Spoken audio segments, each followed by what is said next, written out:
Hey, salut tout le monde, je m'appelle Félix. Aujourd'hui, je vais vous parler de VS Code. VS Code, dans le fond, c'est un éditeur de texte que j'utilise au day-to-day pour mes différents processus, que ce soit la correction des fautes, la création de PowerPoint, la rédaction de rapports, l'écriture du code, utilisation de Git, Docker, name it. J'utilise VS Code pour différents processus que j'ai à faire dans mes day-to-day. Donc, de cette vidéo-là, je vais vous parler des 15 plugins que j'utilise au day-to-day dans mon VS Code et en quoi ça peut faire que vous mettiez votre IDE que j'utilise présentement de côté pour cet super outil. Donc, on regarde ça.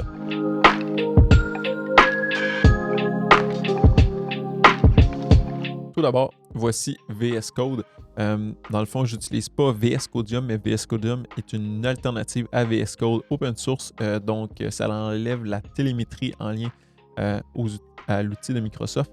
Sauf que la raison pourquoi je n'utilise pas VS Codium à VS Code, c'est que il y a différents plugins qui ne sont pas accessibles au niveau de VS Codium qui sont au niveau de VS Code. Donc, c'est la raison pour laquelle j'utilise VS Code au lieu de VS Codium. Tout d'abord, la première extension que j'utilise et que j'adore utiliser, que j'utilise souvent au day-to-day, c'est le Markdown Converter. Le Markdown Converter, ce que ça fait, c'est qu'on est en mesure de créer des documents Markdown pour faire la conversion en PDF. Donc, si jamais on regarde au niveau des configurations, si on vient au niveau des extensions, on sélectionne notre extension et on vient au niveau des extensions, on est en mesure de voir les différents paths pour s'il y a des scripts, JavaScript, des styles CSS.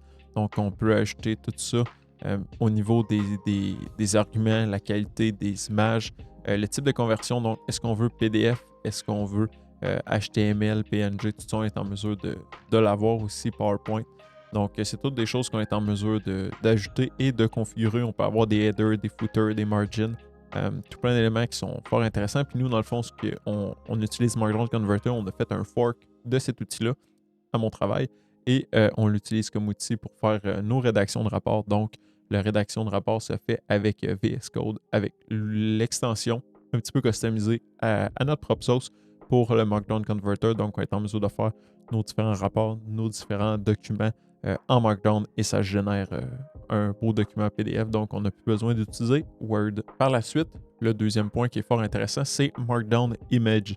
Le Markdown Image, qu'est-ce que ça fait? C'est que ça fait un petit peu le même principe que le copier-coller que vous pouvez utiliser avec Word ou avec GitLab ou peu importe les différents outils que vous utilisez, mais vous êtes en mesure de copier une image, par exemple, sur Internet et l'ajouter à votre document. Mais ce que ça permet de faire ici, le Markdown Image. Donc, ce qui va se passer, c'est que avec le Alt-Shift-Key, vous allez pouvoir paster l'image dans votre document. Et ce que ça va faire, c'est que ça va automatiquement insérer le code et l'ajouter, uploader l'image au niveau du document Picture que vous avez mentionné. Donc, si jamais vous allez au niveau, encore une fois, des settings, au niveau de l'extension spécifique, vous allez avoir différentes extensions que vous allez pouvoir customiser pour pouvoir setter c'est quoi le path au niveau de l'image. Par la suite, pour suivre le même processus de rédaction, Markdown, tout ça, ça s'appelle VS Code PDF. Ce que ça veut dire, son nom le dit explicitement, c'est ce qu'on est en mesure d'ouvrir des PDF directement dans VS Code. Donc, si jamais vous ouvrez un document de reporting, donc pour faire la rédaction de rapports ou de documents PDF, et vous êtes en mesure d'ouvrir directement le PDF, le rendu PDF directement dans votre VS Code. Vous n'êtes pas obligé d'ouvrir votre explorateur de fichiers à côté pour pouvoir ouvrir votre document.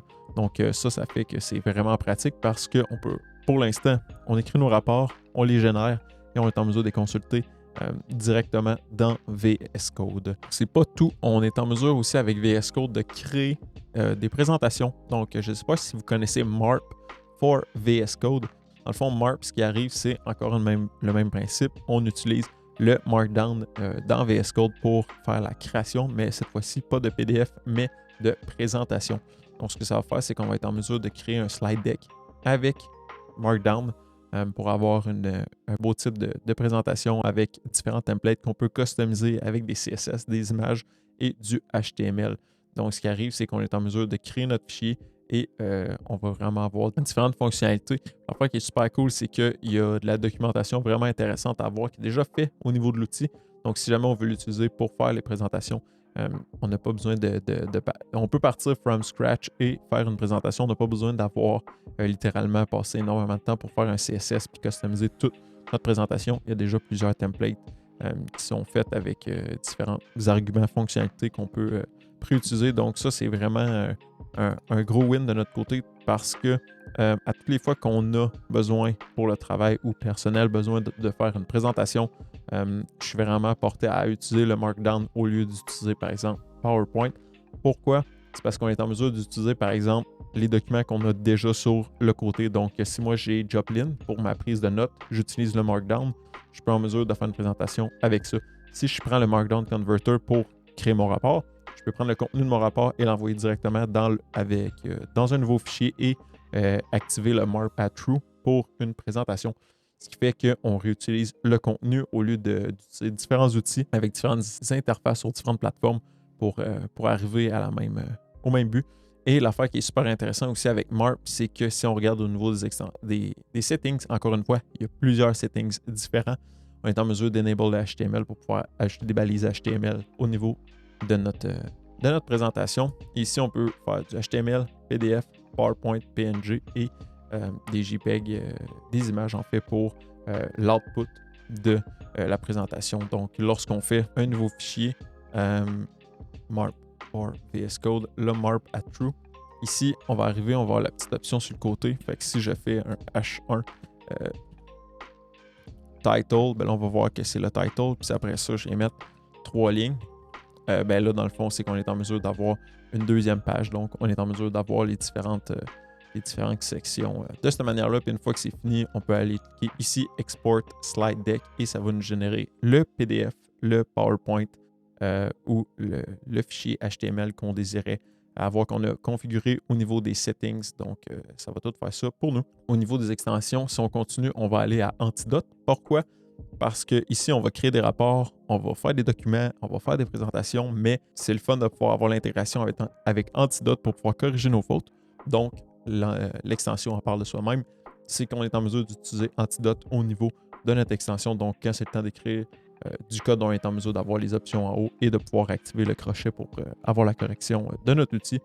Il faut une licence, bien sûr. Donc, si jamais vous avez la licence, vous êtes en mesure de linker VS Code à votre licence. Donc, un petit point pour ça. Dans une optique un peu plus de développement, donc si on descend un petit peu, je trouve quelque chose de fort intéressant, c'est le Remote Development. Ce que ça fait, c'est que c'est une extension qui permet de gérer à distance, de se connecter à distance sur différentes machines, donc de faire le développement à distance. Donc, quand on l'installe, on va avoir différents autres paquets, des différentes autres extensions qui vont s'installer en même temps. Et à côté, à gauche, on va avoir un petit Remote Explorer. Si on clique dessus, on va voir nos différentes configs SSH. Donc, si, par exemple, je me connecte sur mon Proxmox Lab, je peux faire le petit plus ici pour le window. Ça va utiliser la connexion SSH pour se connecter à la machine. Ça vient de se connecter. Par la suite, si je viens pour ouvrir les fichiers, je suis en mesure de voir que, par exemple, si je me connecte à la racine, je vais pouvoir voir les documents qu'il y a sur ma machine et je vais pouvoir les éditer, jouer avec les configurations, donc directement via VS Code. Donc, si j'ai besoin d'éditer, par exemple, un Docker Compose sur une machine, sur un serveur distant, dans le fond, je suis en mesure d'utiliser le VS Code pour le faire à distance au lieu d'utiliser Vim, Nano, VI ou peu importe l'éditeur de texte au niveau command line que j'ai au niveau de l'interface SSH. Ben, en ce moment, je suis en mesure d'utiliser VS Code pour avoir plusieurs fonctionnalités et gestion de fichiers à la fois. Donc, si jamais on veut gérer un serveur à distance, ça peut être vraiment plus facile de le faire de cette manière-là. Par la suite, l'autre extension qui est inévitable dans tout éditeur de texte, c'est un plugin pour avoir le Git. Donc ici, j'ai certaines extensions pour Git, mais comme vous voyez, si on fait une recherche, on est en mesure d'avoir du Git History, du Git Lens, Git Graph, Git Blame, Git Extension Pack, des extensions pour Git, il y en a une panoplie. Ce que ça fait, c'est qu'après ça, on va être en mesure de faciliter peut-être l'utilisation de Git ou faciliter le visuel, la manière qu'on comprend Git. Donc, au lieu d'ouvrir, par exemple, GitHub pour faire les merge requests ou de voir les différents issues d'un projet ou des choses comme ça, on va être en mesure de le faire directement via VS Code. Donc, ça va permettre d'avoir tout ça dans une même interface et de regarder c'est quoi nos to-do, c'est quoi qu'on a à travailler sur un certain outil ou un certain développement sans toujours avoir besoin d'aller se connecter via l'interface web, par exemple, de GitLab ou GitHub, Bitbucket, peu importe votre infrastructure, pour aller voir c'est quoi nos to-do. Donc, Git a une belle intégration au niveau de VS Code. Par la suite, si vous êtes comme moi, vous avez vu les différentes vidéos que j'ai faites au niveau du Docker. L'affaire qui est super intéressant, c'est que présentement sur ma machine, j'en ai pas de Docker ni de volume ou d'image, mais l'affaire qui est fort intéressant, c'est que quand on en a, par exemple, quand tu te connectes à distance, tu trouves l'extension Docker, tu es en mesure de voir c'est quoi les différentes images que tu as, c'est quoi les volumes que tu as, les networks que tu as. Donc, avec ça, on est en mesure de se connecter à distance puis de gérer nos Docker, s'attacher aux différents processus. Je dirais pas l'équivalent de Portainer sous VS Code parce que Portainer a beaucoup plus de fonctionnalités que l'intégration de Docker dans VS Code, mais pour quelqu'un qui veut quelque chose de beaucoup plus lightweight sans avoir à déployer nécessairement Portainer, Yacht ou peu importe l'outil sur son Home Lab, sur une machine, mais dans ce cas-là, vous pouvez utiliser le VS Code et utiliser les différentes fonctionnalités que vous avez avec Docker pour faire la gestion de vos différents containers. Ça, c'est vraiment au niveau de la gestion de vos containers. Si on retourne au niveau des extensions, on va voir quelque chose qui va être quand même intéressant et que je trouve qui peut faciliter la compréhension et le visuel. C'est un Prettier Code Formatter. Ce que ça va faire, c'est que ça va rendre votre code beaucoup plus beau visuellement. Donc, si jamais vous avez JavaScript, vous avez JSON, les différents langages de programmation, vous êtes en mesure d'avoir une certaine indentation HTML pour que, par exemple, le HTML s'affiche bien au niveau visuel. Donc, ça va faciliter la compréhension. Donc, ça n'est un parmi tant d'autres qui sont là. Je vous en fais part parce que souvent, c'est quelque chose qu'on aime avoir, qui ne prend pas forcément de place ou qu'on ne pense pas forcément, mais qui a assez le temps d'analyser un JSON mal formaté, c'est là qu'on criche un peu des dents. Donc, c'est pour ça que je voulais en parler un petit peu maintenant. J'ai découvert dernièrement, c'est le Bracket Pair Colorization Toggler. Bon. Ce que ça fait, en gros, ça ne fait pas nécessairement grand-chose. Mais normalement, on aurait des brackets comme ça, non colorées, donc toutes blanches, qui vont dire, par exemple, tu as un if assigné à un autre bracket if, mais des fois, on ne voit pas nécessairement les brackets jusque où. Donc, si jamais vous avez plusieurs éléments, plusieurs objets, par exemple en JSON dans ce cas-là, vous allez pouvoir avoir l'indentation avec les couleurs au niveau des brackets. Donc, ça va être facile plus que l'indentation. Donc, vous allez vraiment voir c'est quoi. Si la bracket est rouge, ben, ça ferme rouge ailleurs. Ben, vous allez voir que c'est cet objet-là qui se termine. Donc, juste pour faciliter un petit peu le visuel. Donc, le dernier plugin et non le moindre, CodeSnap. CodeSnap, ce que ça fait, c'est que ça va permettre de prendre des beaux screenshots pour partager le code de manière uniforme, peut-être dans un rapport, quelque chose du genre. Donc, si jamais je fais un print, par exemple, que je viens mettre Hello World, parce que là, je me dis OK, puis ça, c'est du Python. Ben là, ce qui serait en mesure, ce qui serait possible de faire, c'est de venir mettre CodeSnap. Ça va ouvrir à côté. On va sélectionner notre code. Ce que ça va faire, c'est qu'on va pouvoir ajuster la taille ainsi que, par exemple, la couleur. Donc ça, quand on va cliquer dessus, ce que ça va faire, c'est que ça va créer une image qu'on va être en mesure de linker à un rapport. Donc, si jamais vous aviez ça au niveau de différents... par exemple, comme ça. Puis là, je fais juste comme le mettre pour que... Oh. Ça, c'était pas supposé être là. Fait que là, je fais juste ça. Ben là, après ça, si je viens tout sélectionner, on est en mesure de voir que l'indentation est belle. On peut voir les lignes aussi. Il y a de la configuration au niveau de CodeSnap pour dire c'est quoi les couleurs qu'on veut, c'est quoi le background, tout ça. Puis on peut même s'ajuster avec la largeur de la console. Donc, une fois qu'on a cliqué dessus, ça crée, ça enregistre l'image. Puis après ça, on va pouvoir linker cette image-là, par exemple, à un rapport. Donc, si jamais on écrit du code, au lieu de le mettre des fois entre 3 backticks, donc ce qui va être possible de faire, c'est qu'on va pouvoir le mettre directement comme ça, le sélectionner et avoir une belle image, un beau rendu, qu'au pire, on va pouvoir trunker ou cropper pour pouvoir avoir seulement la window. Donc, ça, on est tout en mesure de gérer ça avec les settings. Mais je voulais vous en faire part parce que pour des gens que des fois, ils ont besoin de faire des preuves de concept, des choses comme ça dans un rapport, ça sort beaucoup plus beau avec une interface, une petite image comme ça que un copier-coller de code à bric-à-brac. Dans le fond, ces différents plugins-là font en soi que mon day-to-day, mes différents processus au day-to-day sont vraiment plus faciles à accomplir.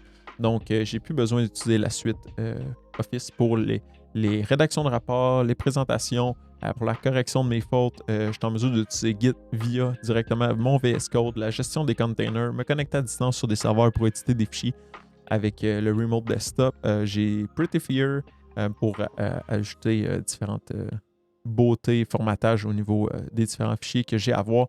Aussi, il y a différentes fonctionnalités au niveau des recommandations. Donc, tout dépendamment, c'est quoi que vous allez utiliser au niveau de votre VS Code, il va y avoir des recommandations qui vont vous afficher, que VS Code va vous recommander. Donc, si jamais vous êtes un gros utilisateur de Python, vous allez pouvoir installer différentes extensions Python qui vont vous permettre de recommander au niveau, pour que ce soit des librairies, des outils ou des lignes de commande, tout ça, l'autocomplétion. Donc, ça peut être des choses qui sont fort intéressantes à avoir, dépendamment de l'outil que vous utilisez. Donc, VS Code peut maintenant devenir un vrai couteau suisse au lieu d'utiliser, encore une fois, différents outils sur différentes plateformes pour faire différents processus. Donc, c'est pour ça que je l'adore, que je l'aime et que je continue de l'utiliser au day-to-day et que, dans le fond, je continue à ajouter différents plugins pour des plugins, des thèmes, des emojis dedans pour pouvoir faire que c'est un outil qui au day-to-day, est beaucoup plus facile à utiliser, beaucoup plus plaisant et ça permet aussi d'avoir une grande flexibilité.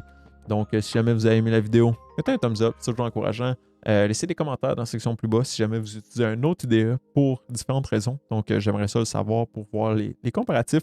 Partagez la vidéo en grand nombre. On va se dire à la prochaine. Bye bye.